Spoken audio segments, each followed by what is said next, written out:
स्वागत है आप सभी का आपके अपने YouTube channel Krishna study portal पर। तो चलिए चलते हैं आज के टॉपिक पर। आज का टॉपिक है कक्षा 8 के गणित की पाठ्य पुस्तक से घनमूल पाठ का अभ्यास 3D। आज अभ्यास 3D के प्रश्नों को हम हल करना सीखेंगे। इसके पहले आप लोगों ने पूर्ण घन संख्याओं का, चाहे वो परिमेय संख्या के रूप में हो चाहे दशमलव संख्या के रूप में हो, उसका घनमूल निकालना आप लोगों ने सीखा। आज के इस टॉपिक में हम ये सीखने वाले हैं कि घनमूल का उपयोग व्यवहारिक जीवन में आप कैसे करोगे, यानी दैनिक जीवन में घनमूल का उपयोग आप कैसे करोगे।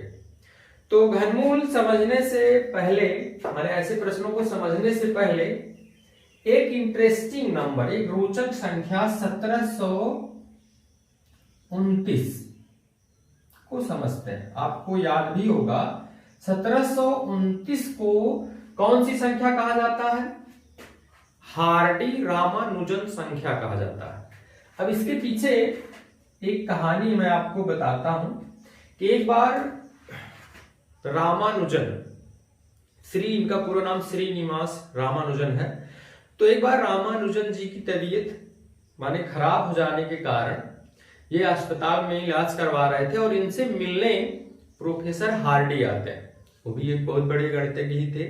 तो प्रोफेसर हार्डी जब इनसे मिलने आते हैं तो बात ही बात में वो उनसे, रामानुजन जी से कहते हैं कि मेरी जिस टैक्सी से मैं आया हूं वह उस टैक्सी का नंबर 1729 है, जो कि एक शुभ संख्या नहीं है, मतलब वो एक अशुभ संख्या है।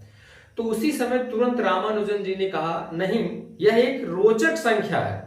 यह एक ऐसी सबसे छोटी संख्या है जिसे दो प्रकार से घनों के योग के रूप में लिखा जा सकता है। आप समझ सकते हैं कैसे?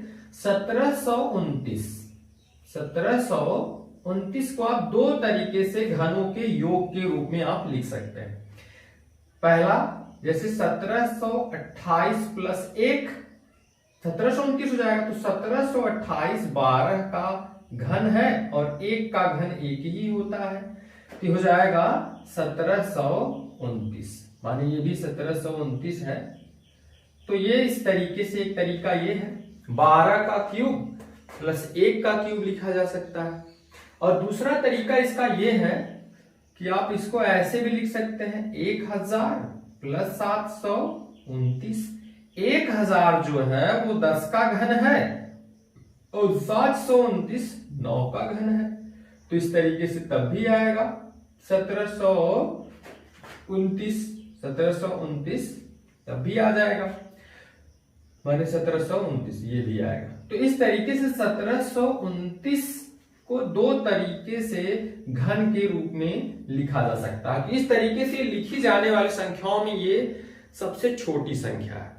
तो माने उनके बौद्धिक स्तर का अनुमान आप इसी से लगा सकते हैं। तो तभी से 1729 को हार्डी-रामानुजन संख्या कहा जाता है। तो चलिए चलते हैं अभ्यास प्रश्न पर। इसमें जो पहला प्रश्न है वो इस तरीके से है। पहला प्रश्न है कि एक पेटी में सेब इस प्रकार रखे गए हैं कि प्रत्येक तह की प्रत्येक पंक्ति में उतने ही सेब हैं जितनी उस तह में पंक्तियां हैं। यदि तहों की कुल संख्या पंक्तियों की संख्या के समान हो तथा पेटी में कुल 1728 सेब रखे गए तो प्रत्येक तह में कितने सेब रखे गए हैं। तो चलिए, कुल सेबों की संख्या कितनी है? कुल सेबों की संख्या, प्रश्न संख्या 1 देखिए, इसमें कुल सेबों की संख्या है, कुल सेबों की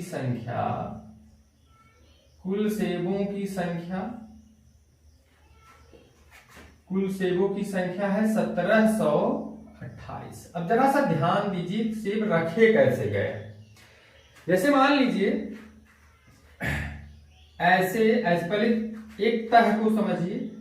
जैसे मान लीजिए सेब तो रखे गए घनाकार, ऐसे मतलब इस तरीके से, ऐसे माने घन के रूप में है, माने इस तरीके से घन के रूप में रखा गया है, माने ऐसे ऐसे रखे गए।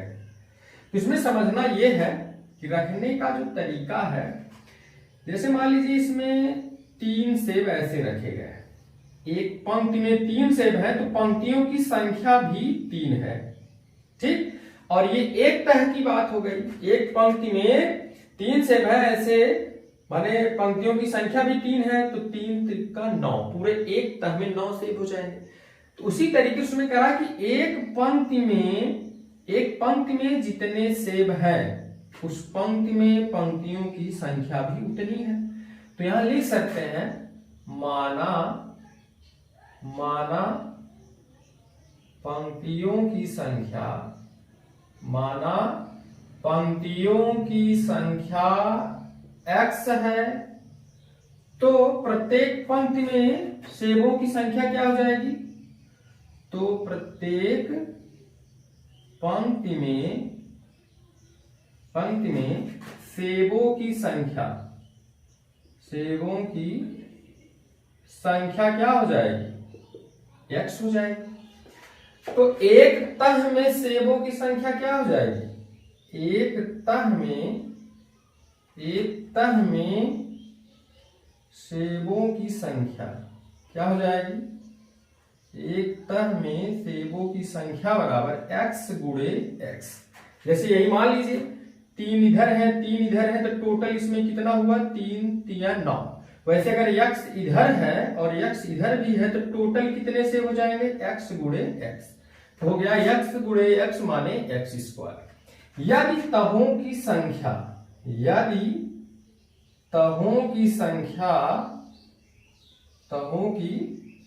संख्या मान जैसे ऐसे ऐसे तह बनाए गए हैं, तहों की संख्या, उसमें कहा कि जितनी पंक्तियां हैं उतने तह है, तो पंक्तियां x है तो तहों की संख्या भी क्या हो जाएगी, x। तो कुल सेब कितने हो जाएंगे, कुल सेब हो जाएंगे, माने कुल सेबों की संख्या आपकी कितनी हो जाएगी, x स्क्वायर, एक तह में x स्क्वायर और तहों की संख्या x, तो x स्क्वायर गुणे x माने x क्यूब सेब। लेकिन प्रश्न में क्या दिया है, कुल सेबों की संख्या 1728, तो प्रश्नानुसार क्या हो जाएगा, x cube is equal to 1728। तो x इक्वल टू क्या हो जाएगा, ये घनमूल निकल जाएगा इसका, यहाँ 3 हो जाएगा, यहाँ 1728। तो 1728 का आप गुणनखंड कर लीजिए। तो 1728 का आप यहाँ गुणनखंड करेंगे तो क्या आएगा, गुणनखंड करना आपको बताया गया है, 2 अट्ठे 16, ठीक, 2 छक्के 12 और 2 चौके 8, फिर 2 4 3 2, फिर 2 दूना 4, 2 16 में 32, फिर 2 108, फिर 2 54, फिर 2 27, फिर 3 9 27, 3 त्रिका 9 3 1, माने इसका गुणनखंड हो जाएगा 3, फिर ऐसे 2 गुणे 2 गुणे 2, 6 बार 2 है, फिर 2 गुणे 2 गुणे 2, फिर 3 गुणे 3 गुणे 3। तो घनमूल बनाने के लिए आपको बताया गया त्रिक बना लीजिए, ये त्रिक बन गया, जिसका ट्रिपलेट बन रहा है वो बाहर आ जाएगा, 2 गुणे 2 गुणे 3, 2 दूना 4 3 12 है। तो ये क्या है, मतलब जो सेब रखा गया है उसमें तहों की संख्या 12 है और इसमें जो पंक्तियां हैं पंक्तियों की संख्या भी 12 है और प्रत्येक पंक्ति में सेबों की संख्या भी 12 है। तो तह में सेबों की संख्या क्या हो जाएगी, यहां देख लीजिए, तो एक तह में सेबों की संख्या x स्क्वायर, एक तह में सेबों की संख्या क्या हो जाएगी, x स्क्वायर, x का मान आया है 12, तो तह में सेबों की संख्या हो जाएगी, एक तह में सेबों की संख्या बराबर हो जाएगा 12 गुणे 12, 12 बरहम में 144, यही इसका आंसर हो जाएगा 144 से। चलिए इसके अब दूसरे प्रश्न को देखते हैं। प्रश्न 2 में कह रहा है, एक पेटी में 216 आम घन के रूप में सजाकर रखे गए हैं, ज्ञात कीजिए कि पेटी में आम की कितनी तहें हैं। तो कुल आमों की संख्या कितनी है? कुल आमों की संख्या 216 है। ध्यान दीजिएगा, कुल आमों की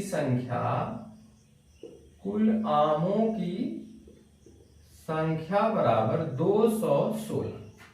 फिर उसी तरीके का है, आप लिख लीजिएगा, प्रत्येक पंक्ति में आमों की संख्या x, पंक्तियों की संख्या x, और इसमें पूछ रहा तहों की संख्या, तो इसमें तहों की संख्या मान लीजिए x ही हो जाएगी। घनाकार रूप में रखा गया है, जब घन के रूप में रखा गया है तो इसमें पंक्तियों की संख्या वही हो जाएगी, प्रत्येक पंक्ति में आमों की संख्या वही हो जाएगी, तहों की संख्या वही हो जाएगी।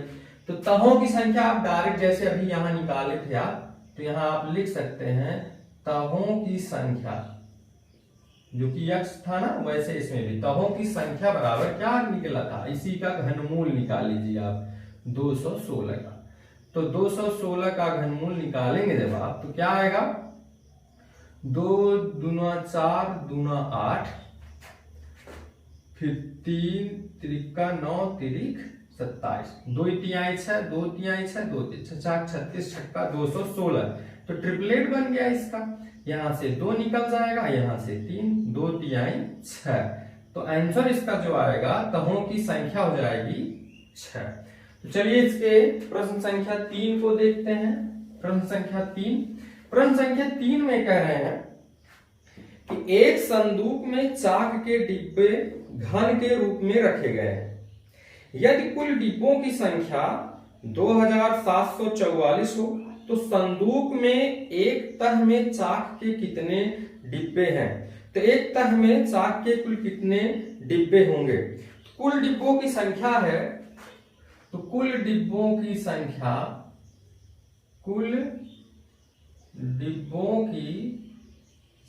ये क्वेश्चन नंबर आपका 3 है। तो कुल डिब्बों की संख्या है 2744।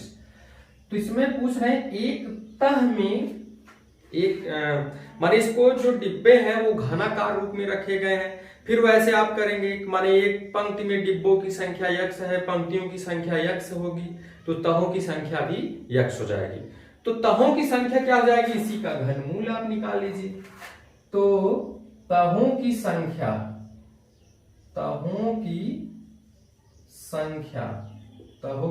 क्या हो जाएगी, फिर देखिए घनमूल निकाल लीजिए इसका, माने 2744। तो गुणनखंड कर लीजिए 2744 का। तो क्या आएगा, 2 से कटेगा, 2 1 2, 2 3 6, 2 7 14, 2 दूना 4, 2 छक्के 12, 2 8 16, 2 छक्के 12, फिर 2 3 6, 2 चौका 8, 2 3 6, फिर ये कटेगा 7 से, 7 चौक 28 है, 7 9 63, 7 7 49, फिर 7 1 7, ये 2 2 3। तो माने इसका घनमूल निकल गया, माने ये हो जाएगा 2 गुणे 2 गुणे 2 गुणे 7 गुणे 7 गुणे 7, यहाँ ट्रिपलेट बन जाएगा, और यहां से आएगा 2 और यहां से आएगा 7, तो हो गया 7 गुना 14। ये तहों की संख्या आ गई। जो उसमें पूछा है एक तह में कितने डिब्बे हैं, एक तह में, जैसे इसके पहले निकाले थे पहले प्रश्न में, एक तह में डिब्बों की संख्या कैसे निकलेगी, डिब्बों की संख्या तो बराबर कैसे निकलेगा, एक तह, जैसे पहले वाले सवाल में था एक तह में सेबों की संख्या x², तो एक तह में डिब्बों की संख्या क्या हो जाएगी, वो भी x², मानी x की वैल्यू यही थी। तो ये हो जाएगा 14 गुणे 14, क्या हो जाएगा 14 14 हमें 196, माने इतने डिब्बे। ठीक, तो चलिए इसके अगले प्रश्न को देखते हैं। प्रश्न संख्या 4 को, एक शोरूम में कांच के रंगीन घन एक दूसरे से सटाकर इस प्रकार रखे गए हैं कि वे एक बड़े घन का आकार ले लेते हैं। यदि इस प्रकार रखे गए रंगीन घनों की कुल संख्या 512 हो तो ज्ञात कीजिए कि रंगीन घनों की कितनी तहों से उक्त घनाकृति बनी है। तो ये ठीक ऊपर वाले प्रश्नों की तरह ही है। आप 512 का घनमूल निकाल लीजिए तो तहों की संख्या निकल जाएगी। तो 512 का घनमूल 8 होता है, इसका आंसर भी 8 हो जाएगा। तो चलिए इसके अगले प्रश्न को देखते हैं। इसके अगले प्रश्न में कह रहे हैं कि प्रधानमंत्री के राष्ट्रीय राहत कोष के लिए एक विद्यालय की एक कक्षा का प्रत्येक विद्यार्थी उस कक्षा के विद्यार्थियों की संख्या के घन के बराबर रुपए चंदे में देता है। इस प्रकार यदि कुल चंदे की धनराशि 15,625 हो तो उस कक्षा में कुल विद्यार्थियों की संख्या कितनी है, माने उस कक्षा में कुल कितने विद्यार्थी हैं। तो कुल चंदा कितना एकत्रित होता है, कुल चंदे की राशि कितनी है, कुल चंदे की राशि है 15,625 रुपए। ठीक, पहले प्रश्न को समझिए। एक इसमें प्रश्न में थोड़ा अस्पष्ट हो रहा है, मैं आपको बता रहा हूं, इसको आप इस तरीके से समझिए। एक कक्षा है, एक विद्यालय की एक कक्षा के जो स्टूडेंट हैं सब लोगों ने मिल करके 15,625 रुपए उसमें दिए हैं, माने चंदा एकत्रित हुआ है। और उसमें ये जो चंदा आया है उस कक्षा में जितने विद्यार्थी हैं उनकी घनों की संख्या के बराबर है। जैसे अगर 2 विद्यार्थी हैं तो 2 दूना 4 दूना 8 है, तो 3 है तो 3 त्रिका 9 तिया 27 है।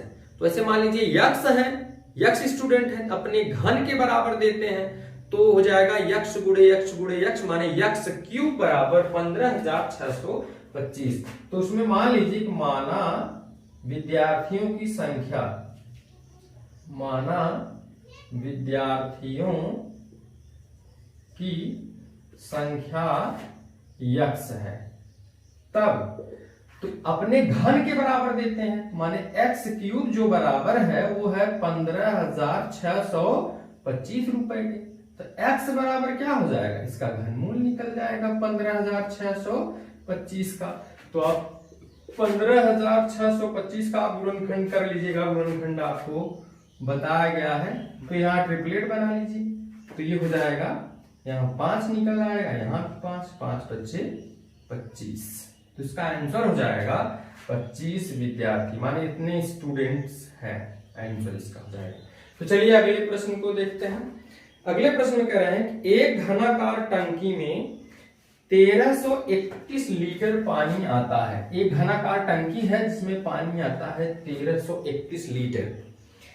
टंकी की माप ज्ञात कीजिए कि यदि 1000 लीटर पानी का आयतन 1 घन मीटर के बराबर होता है। यहां एक पैमाना है, याद रखिएगा। 1000 लीटर जो पानी है वो बराबर है 1 घन मीटर, 1 घन मीटर। तो 1 लीटर कितने घन मीटर के बराबर हो जाएगा, 1 लीटर बराबर हो जाएगा 1/1000 घन मीटर। तो कुल पानी कितना है टंकी में, कुल पानी है 1331 लीटर। अब इसका अगर 1 लीटर 1/1000 घन मीटर के बराबर है तो 1331 लीटर कितने के बराबर हो जाएगा, 1331 लीटर बराबर हो जाएगा 1331/1000। तो अब 1331/1000 इसमें कह रहे हैं कुछ टंकी की विमाएं बताइए, माने टंकी की लंबाई चौड़ाई कितनी है। तो चूंकि टंकी घनाकार है, जितना लंबा होगा उतने ऊंचा उतने चौड़ा, माने हर चीजें बराबर होगी उसकी। तो माने टंकी की भुजा क्या हो जाएगी, टंकी की एक भुजा बराबर इसका घनमूल निकाल लीजिए, क्योंकि ये क्या है इतना घन मीटर वो टंकी का आयतन है। इसका घनमूल निकालेंगे तो 3, फिर यहाँ 1331/1000। ध्यान देख लीजिए 1331 है आपका 11 का घन, तो 1331 का घनमूल 11 और 1000 का घनमूल 10 हो जाएगा 1.1 मीटर। टंकी की जो विमा है वो है 1.1 मीटर, माने इतना 1.1 मीटर लंबा है, 1.1 मीटर चौड़ा है, 1.1 मीटर ऊंचा है। तो इस तरीके से आपका अभ्यास 3D समाप्त हुआ। उम्मीद है आप लोग इस घनमूल पर आधारित व्यवहारिक प्रश्न को समझ गए होंगे। यदि आपकी समझ में आया है तो प्लीज इस वीडियो को शेयर करें, चैनल को सब्सक्राइब करें। तो चलिए मिलते हैं किसी नए टॉपिक के साथ। Thank you.